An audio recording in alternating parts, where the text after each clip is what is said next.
Hello friends, कैसे हो आप। दोस्तों, आज की इस वीडियो में हम बात करने वाले हैं सोचिए और अमीर बनिए, think and grow rich book के बारे में। इस बुक के लेखक है नेपोलियन हिल, जिन्होंने इस बुक के जरिए हमें यह सिखाने की कोशिश की है कि मनुष्य अपनी सोच से कैसे अमीर बन सकता है। Think and grow rich book एक अंतर्राष्ट्रीय बेस्ट सेलर बुक है, जिनकी अब तक करोड़ों प्रतियां बिक चुकी है।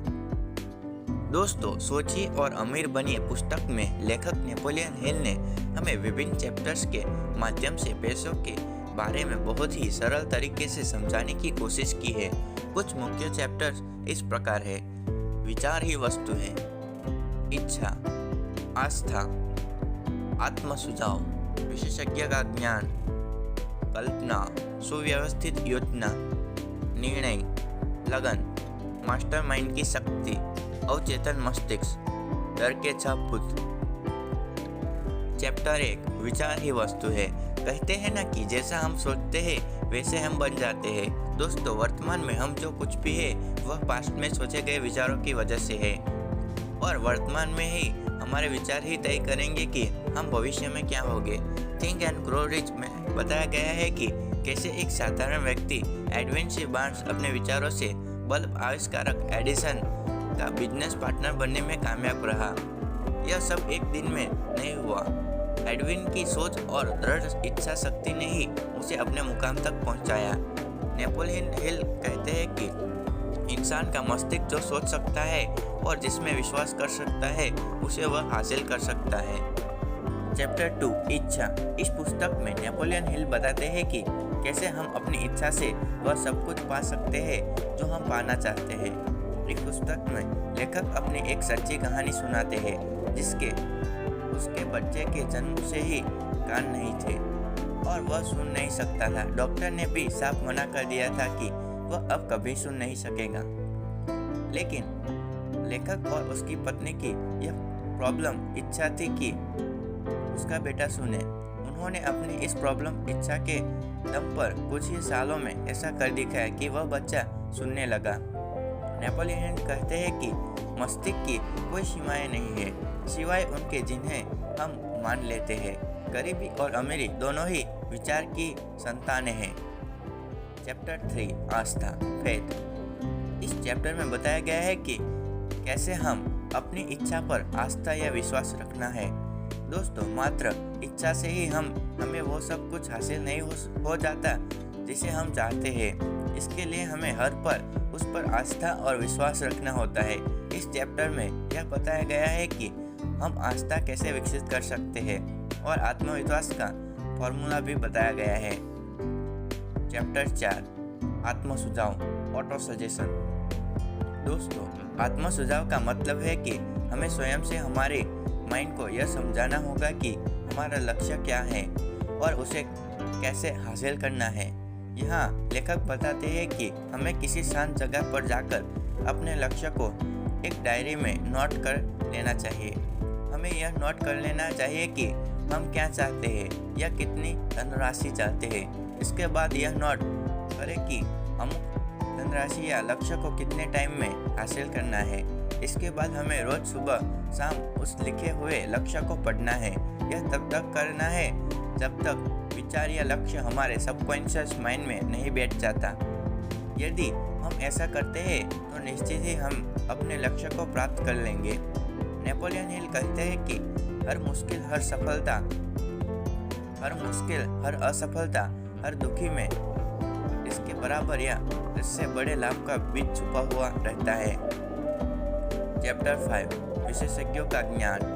इस चैप्टर के माध्यम से लेखक यह कहना चाहते हैं कि हमने अपने लक्ष्य को तो नोट कर लिया, लेकिन यदि हमारे पास उस लक्ष्य का कोई विशेष ज्ञान नहीं है तो फिर हम उसे पा नहीं सकते। इसलिए आप क्या बनना है या होना चाहते हैं उसका नॉलेज ले, तभी आप सक्सेस हो सकते हैं। नंबर 6, कल्पना, इमेजिनेशन। अमीर की दिशा में यह महत्वपूर्ण कदम है कि कल्पना सचमुच वह वर्कशॉप है जहाँ इंसान द्वारा बनाए गए सभी प्लान सही आकार में ढलते हैं। यहाँ मस्तिष्क की कल्पना की शक्ति द्वारा संवेग या इच्छा को आकार, रूप और कार्य रूप दिया जाता है। नंबर 7, सुव्यवस्थित योजना। दोस्तों, हमें अपना लक्ष्य हासिल करने के लिए एक सुव्यवस्थित योजना बनानी होती है, तभी हम अपने लक्ष्य को हासिल कर पाएंगे। इसमें लेखक कहते हैं कि हमारी योजना को मूर्त रूप लेने के लिए हमें दूसरे के सहयोग की जरूरत होती है। अब प्रश्न यह है कि दूसरे लोग हमारा सहयोग क्यों करेंगे? यदि हम पहले उनकी मदद करें तभी वह हमारा सहयोग करेंगे। हमें अपने लक्ष्यों की प्राप्ति में शामिल लोगों को साथ लेकर चलना होगा।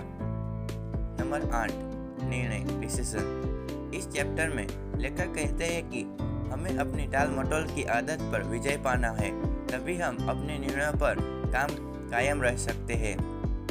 हमें अपने लक्ष्य को प्राप्त करने में जो भी निर्णय लेने हैं वह खुद से ही लेने हैं। नंबर 9, लगन। इस अध्याय में लेखक कहते हैं कि इच्छा को आर्थिक समतुल्यता में रूपांतरित करने की प्रक्रिया में लगन एक अनिवार्य तत्व है। यदि हम अपनी इच्छा शक्ति को लगन के साथ मिला दें तो हम अपने लक्ष्यों को जल्द ही प्राप्त कर लेंगे। नंबर 10, मास्टरमाइंड की शक्ति। धन कमाने में सफलता के लिए शक्ति अनिवार्य है। योजनाएं तब तक निष्क्रिय और व्यर्थ है जब तक कि उन्हें कार्य रूप में रूपांतरित करने की पर्याप्त शक्ति ना हो। यह अध्याय वह तरीका बताएगा जिसके द्वारा कोई व्यक्ति शक्ति हासिल कर सकता है और उसका उपयोग कर सकता है। नेपोलियन हिल कहते हैं कि सुख करने में मिलता है, सिर्फ स्वामित्व में नहीं मिलता। नंबर 11, अवचेतन मस्तिष्क, सबकॉन्शियस माइंड। आप अपने अवचेतन मस्तिष्क को पूरी तरह से नियंत्रित नहीं कर सकते, परंतु आप उसे अपनी इच्छा अनुसार कोई भी योजना, इच्छा या लक्ष्य दे सकते हैं जिसे आप मूर्त रूप में देखना चाहते हैं। इंसान का अवचेतन मस्तिष्क एक ऐसा माध्यम है जिसके द्वारा वह अनंत प्रज्ञा की शक्तियाँ का इच्छा अनुसार संयोग हासिल कर सकता है। नंबर 12, डर के 6 भूत। यह चैप्टर इस किताब का अंतिम अध्याय है जिसमें लेखक डर के 6 भूत का वर्णन करते हैं और हमें इन डर से दूर रहने की सलाह देते हैं। लेखक के अनुसार वे 6 डर कौन से हैं? आइए जानते हैं। गरीबी का डर, आलोचना का डर, पूरे स्वास्थ्य का डर, प्रेम के बिछोह का डर, बुढ़ापे का डर, मौत का डर। यदि आप फाइनेंशियल फ्रीडम चाहते हैं और फैमिली दोस्तों के साथ खुश रहना चाहते हैं तो आपको यह बुक जरूर पढ़नी चाहिए। मैं अब तक इस बुक को 2 बार पढ़ चुका हूँ और मुझे हर बार पढ़ने में अच्छा महसूस होता है और हर बार नई चीज़ें सीखता हूँ। Thank you.